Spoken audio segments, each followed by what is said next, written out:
Hỏi thì người yêu nhỏ ở miền Đông đâu khi nhân gian nhớ không anh.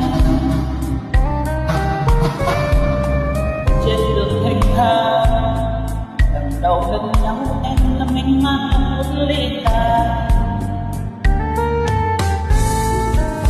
Giờ ngày vui mơ cuộc tình rơi rơi em đã chôn chân bước chân người xa. Hốt sâu thời gian